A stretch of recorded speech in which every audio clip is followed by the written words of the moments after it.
Right. Hello. This is going to be a bit of a different video than normal, as you might be able to guess by the fact that this is a browser window and not the game. And that's because instead of showing you an individual build today, I instead wanted to show off a tool that I find criminally underrated. And that's the Discretize Gear Optimizer.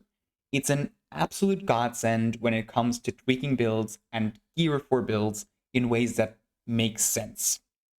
I use it fairly often to do things like finding budget alternatives, skipping on gear I don't feel like making, managing survivability and boon options, that sort of thing. I'll show you around, show you those use cases later, but I have to say, yes, it's called a gear optimizer, but it's not just going to replicate the results you see on something like Snowcrows. It's actually genuinely incredibly useful for making your own stuff, because it ensures that whatever you're making is going to be the best that thing can be, if that makes sense. And it also saves you from having to do a bunch of math around things like crit chance and boon duration, whatever. Now, I will have to warn you, this video is going to involve a good bit of math. Personally, I like math. I know that's weird, but if you have arithmophobia, and yes, that is a real word, then turn away now. Though, if you know what a percentage is, you're probably good. Essentially, what this tool does is it calculates the statistical effectiveness of every combination of options you put into it, finding the mathematically correct choice for the parameters you set. And oh boy, there's a lot of them, and trust me, not all of them do the most damage. I'll take you on a tour through the entire thing and show you some applications in a minute. So let's get started. First off, there's this little toggle up here. Normally it swaps between raids and fractals. I think starts on raids. There's also a world versus world option hidden in the options here. There's also the expert settings. I always use the expert settings. I forgot what the normal ones look like. But from what I know, the fractal option simply turns on things like fractal potions. And I recommend keeping that sort of thing off, because it only makes sense to use the fractal version of this if you're trying to tweak something for optimization in fractals exactly, due to the way that potions and stuff work. As far as the world versus world option goes, I have no idea. I know it then uses the world versus world balance. How useful that is, I can't tell you. I am not qualified to give world versus world advice, ever. Now that that's done, let's go through the options, and there is a lot of them. I'll show you all of them. I hope I'm going to have chapters by the end of this, so you can maybe skip some parts if you don't care. But the basic idea is you start up here, and you pick a class, and then you input a build. And despite me starting with Spectre here, it works exactly like the build panel. It's really easy to use. They put a lot of effort into the interface here, and so it should be easy to pick up. There's also a skill section slightly below that. There is a limited set of skills that will show up here, so you don't input everything like you would on a build editor or the build panel itself, because for this, they only implemented skills that actually matter in terms of their passives for the math. Meaning generally only things that have passive effects show up here. There's also these little things. These are usually indicators for things like uptime, or in case of exposed weaknesses, how many conditions, for example, something has. I would recommend generally keeping these on the starting values unless you already know better, or using a preset. And in fact, I would generally recommend you use presets right from the start. They maintain a lot of them. They're up here. If you pick one from the class list up here, you will apply them to all sections, but all the sections also have individual chances for you to pick a preset. And even if you're trying to make something different, I would recommend starting on a preset, just because it makes your life a little easier. It gives you some suggested options, and that's generally a good thing. So let's do that. Let's listen to my own advice and pick a preset. And once we go down from the traits and skills panel, we're going to runes, sigils, and buff food. Now for this one, we can add additional options for each section individually. So as we can see here, we have two different sigils in both these In this case, it's either Torment or Bursting and Doom or Bursting. And what this is going to do is when we later run the calculations, it's going to use every combination that it can find with the given options in the same slot. So it's going to run every version of this. Say, if I, for no reason in particular, add an additional set of runes, or 2, then later when we get to doing the math, it's going to run through every version of the build with every other piece of equipment with Tormenting runes, with Renegade runes, and with Nightmare runes. And you can do this for all of these pieces. After that, we have buffs and boons. I recommend leaving this untouched. There used to be more here, because this used to be a lot more relevant before the summer patch in last year, where they removed things like spotter and banners that were the main factor in using this. Unless you're like trying to do something for open world where you might not have constant basic boons, this probably won't matter. The only thing you might want to toggle on and off is the Jade bot, depending on if you use it. The part after that, extra modifiers, we'll just skip straight over because it's mostly pure theory crafting stuff. You can kind of use it if there are things that aren't implemented in the tool, but that's generally a rarity. Requires you to do like extra formatting and stuff, and just not important. Similar with infusions, these are extremely pricey luxury items that give you very small amounts of extra stats, and most regular players don't have them, and nobody really expects you to have them, so just skip over them.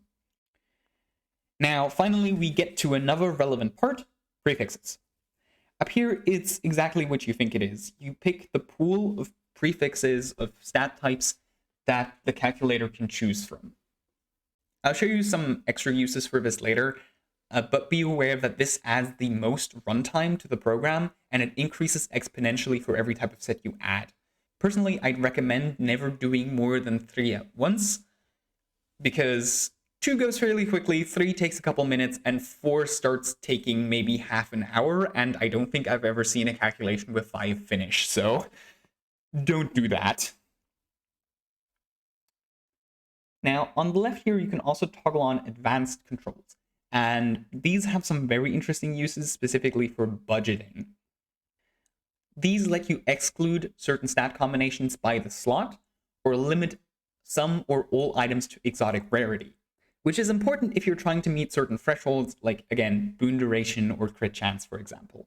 But you aren't looking to make ascended gear, so if you're just starting out, this is probably a good thing to pick up on.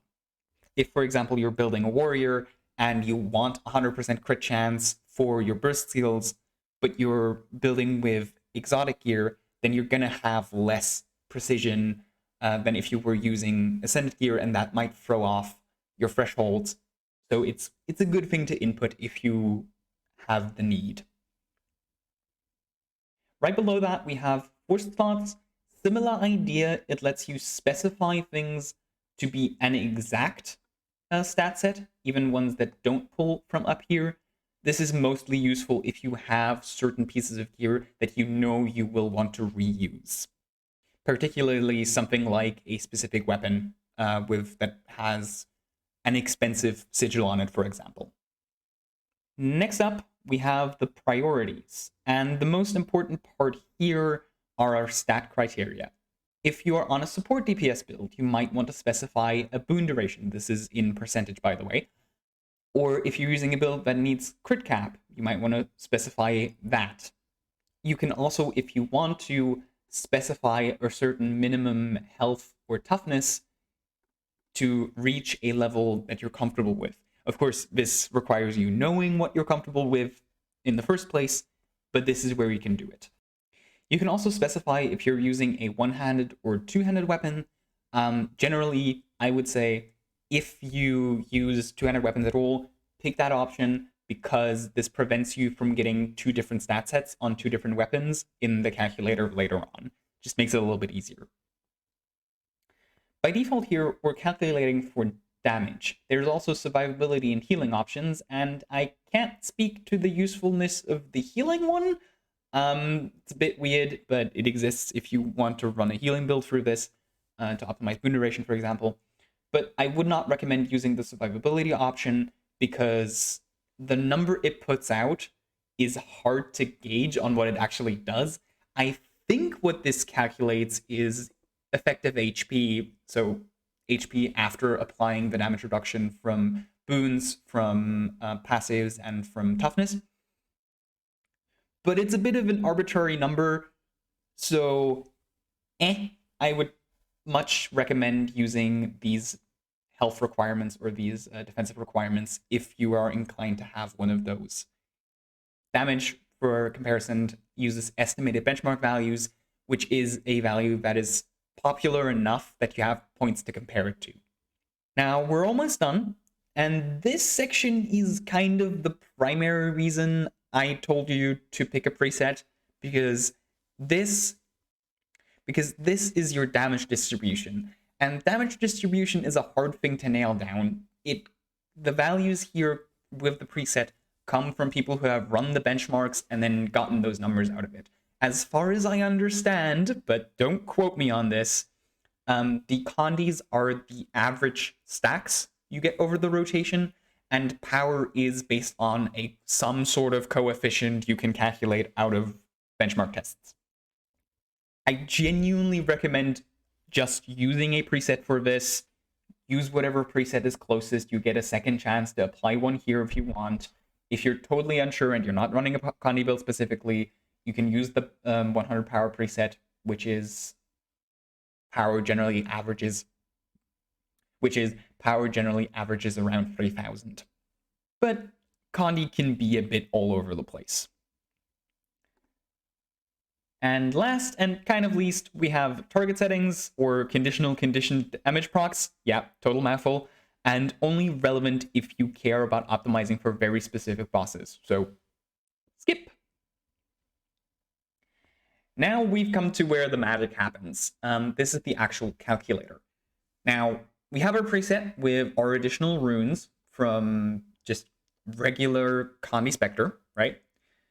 And if I now hit calculate, it's going to run through the options and give us whatever the highest numbered value is for the options we have put into it. And if I were to go check Snowcross right now, this would probably be the exact same thing that they tell me to use, because we didn't change anything, right? This is basically just the preset. Now, this number is an estimated benchmark value, and I'm going to tell you right now, this value is not useful at all in a vacuum. It's also not always going to be accurate.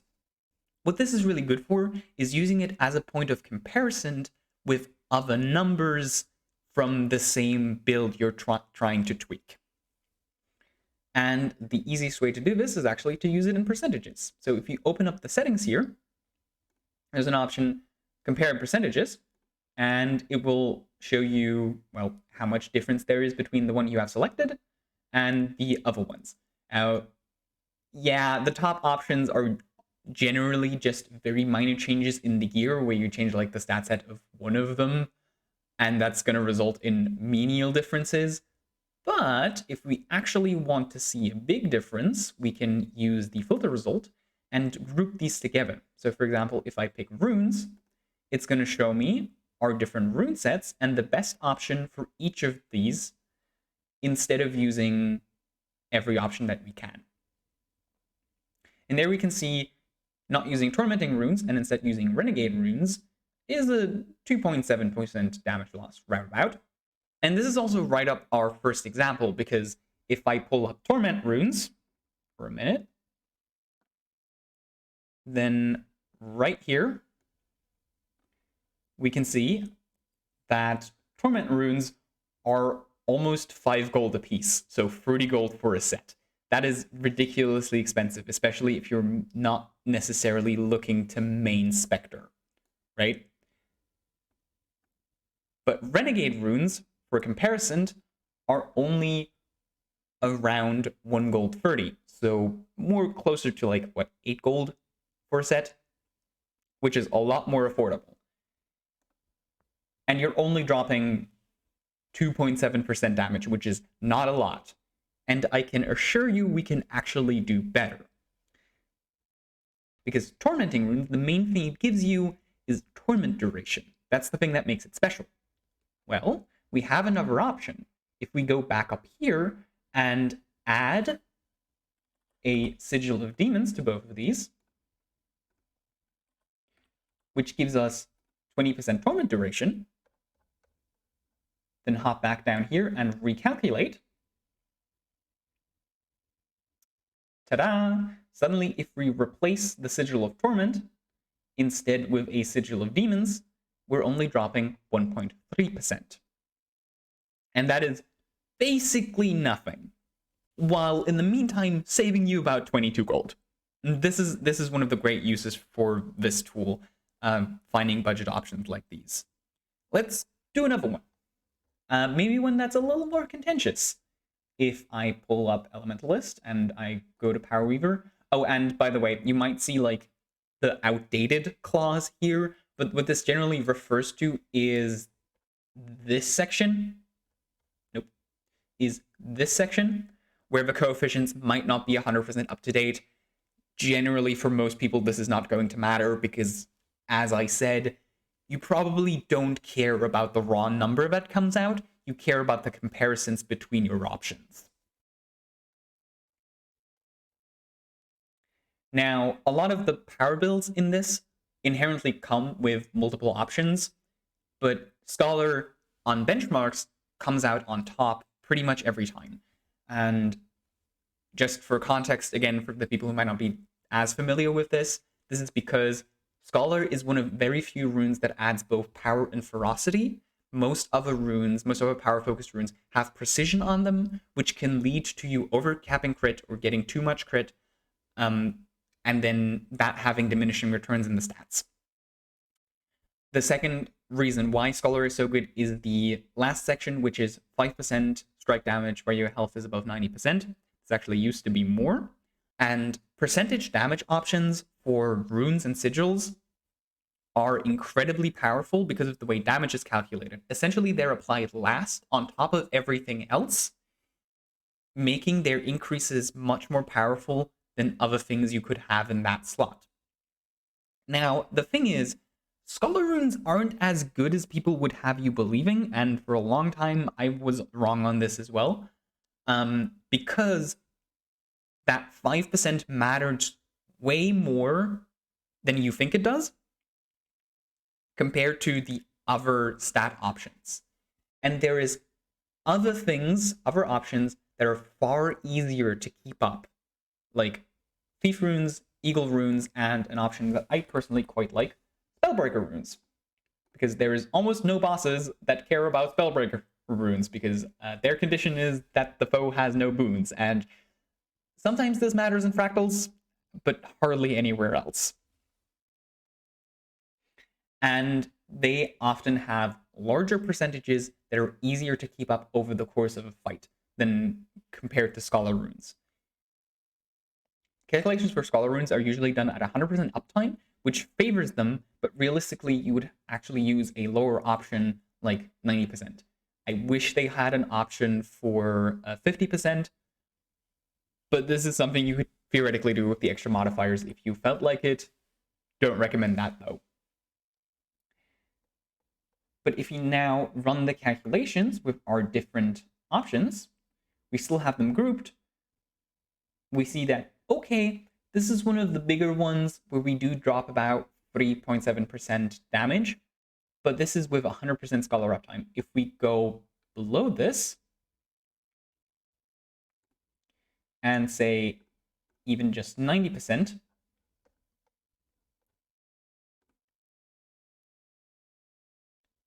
and 3.6, and 90% is still very generous. You're also saving a good chunk of gold. Let's be real, Scholar runes are still like 4.5 gold. They used to be way more expensive, but that's still a lot. Meanwhile, Eagle runes are like, what, 50 silver each? Something? Budget options, very helpful. Let's take up another use case. Let's go back to those stats for a minute.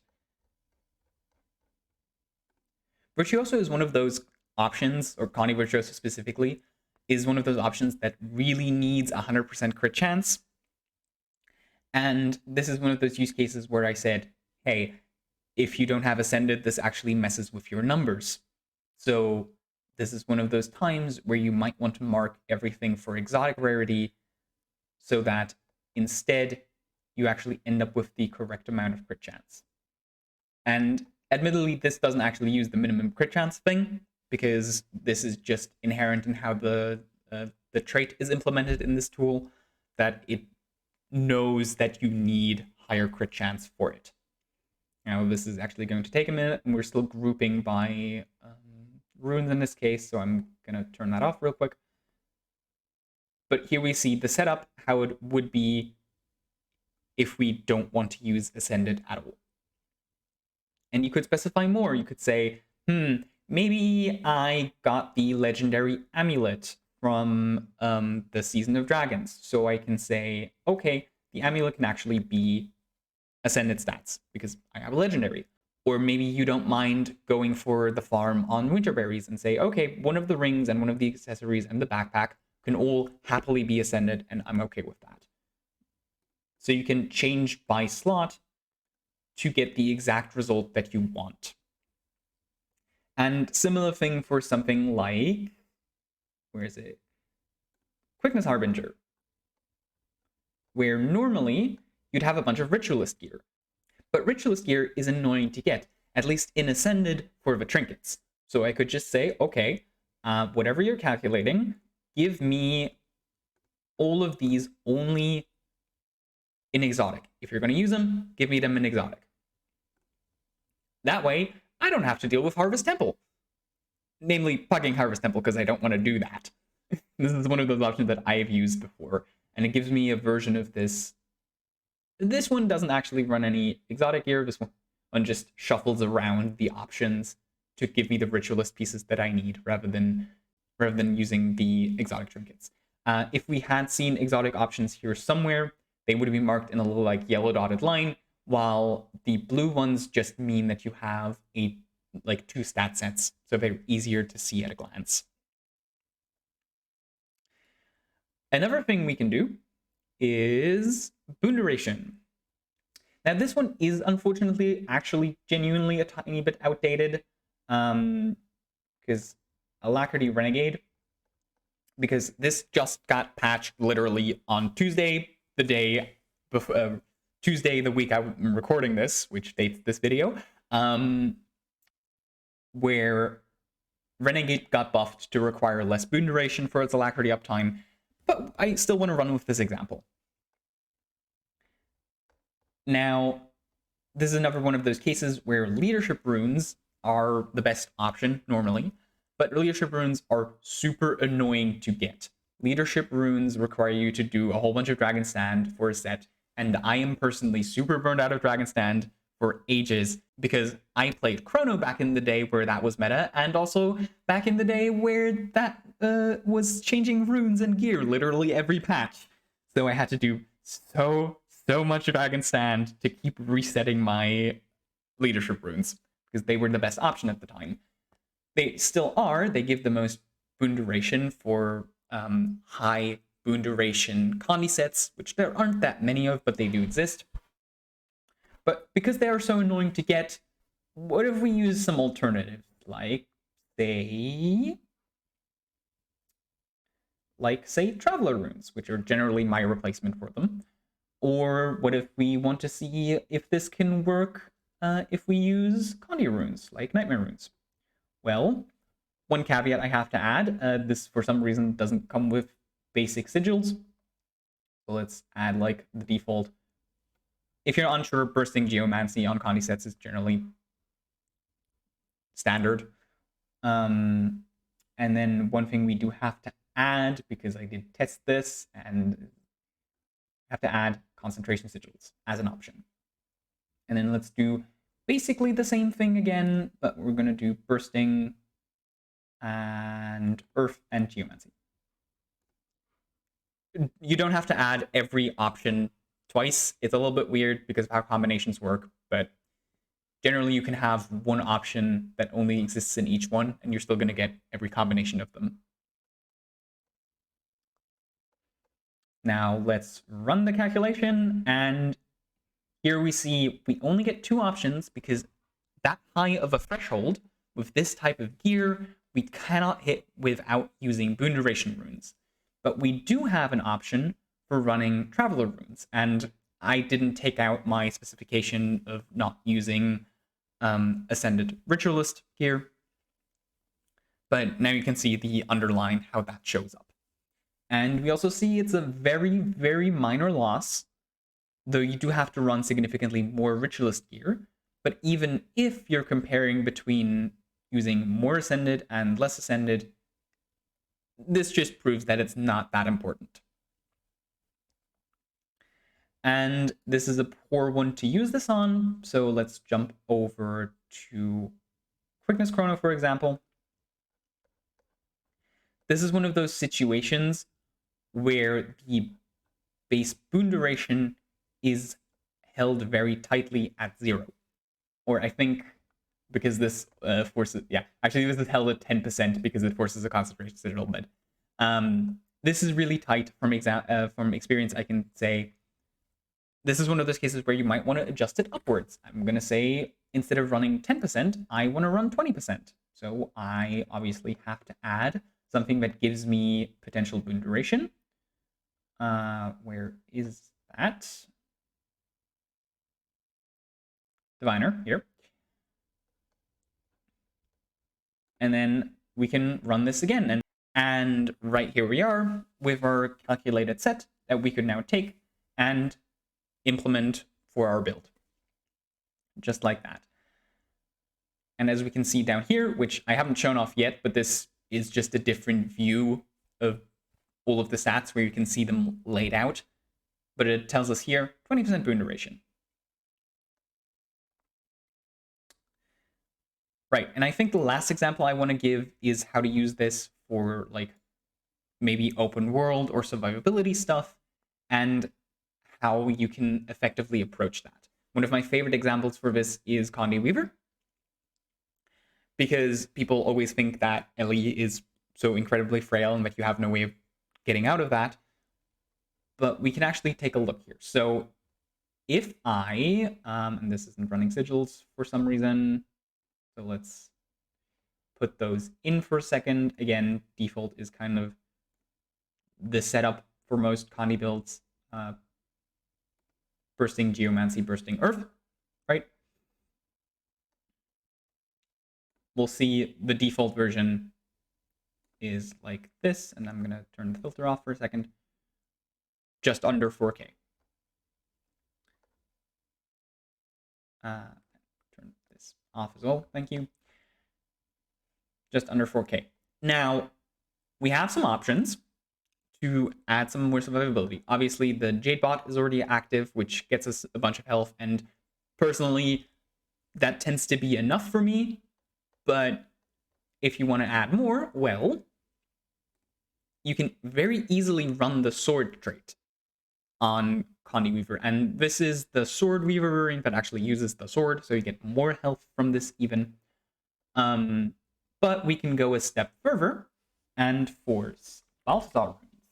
And Balthazar runes have completely randomly the T6 bonus of giving us 10% maximum health. I don't know why they have this, but they do.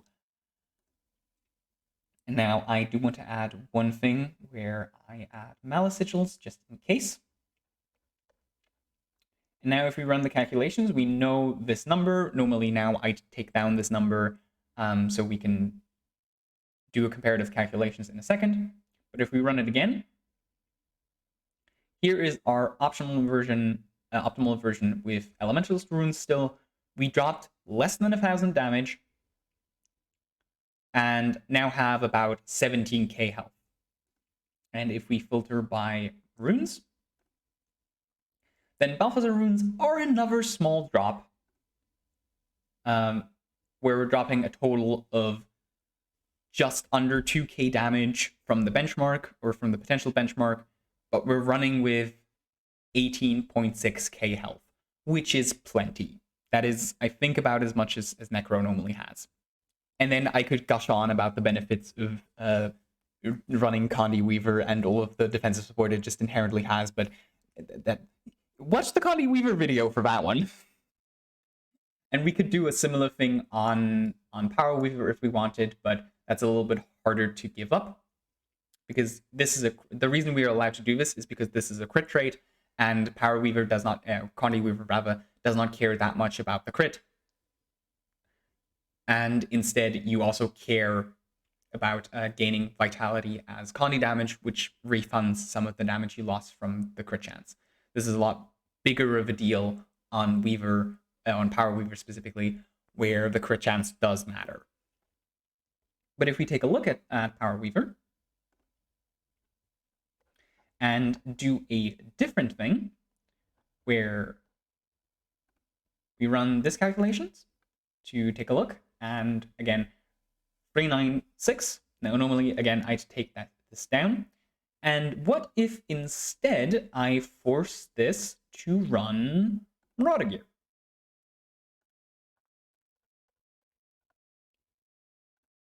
Now, what then? Well, we're dropping quite a bit, and this is slightly unfortunate that you can't compare this manually, or you can't compare this automatically. But if I run the calculation real quick,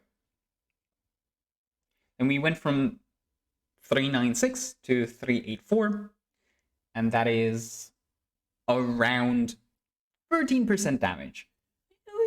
That's quite a bit. That's quite a bit. And here we end up with 20k health, including the Jadebot core. Now, maybe this is actually a bit much for me. We can see it's 2k health. This is kind of a thing a lot of people go for, just build all Marauders. But 13% is not insignificant. Or rather, I think it's closer to 12. But maybe I'm okay going a little bit less. Maybe I want to say, hey, 18k is enough for me. And we're going to see how much of a difference this can make. I'm also going to say, let's, instead of using Marauders, use the new stuff, and we'll introduce Berserkers, Assassins, and Dragons instead. And let's hop down, and this is going to run for a while, so I'm going to see when the calculation is done.